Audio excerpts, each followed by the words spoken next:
1860 году на берегу реки Косью, на месте будущего села Косьювом, стоял густой, невысокий ельник.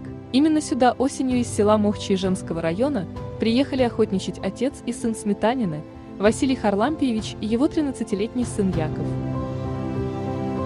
Жили промыслом, ловили куропаток, добывали пушнину, ловили рыбу. А между тем село росло. Мужчины занимались охотой, рыбной ловлей. Вся основная работа по дому и хозяйству была на плечах женщин. Заготовка дров, сена, кирпичей. Даже печи в домах выложены женскими руками.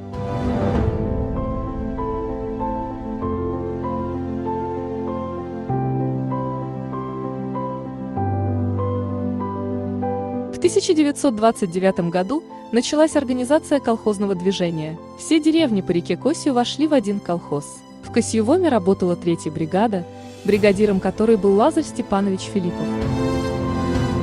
С 1932 каждая бригада стала отдельным колхозом. В этот год появился колхоз имени Чапаева, председателем которого стал Андрей Трофимович, впоследствии погибший на фронтах Великой Отечественной войны.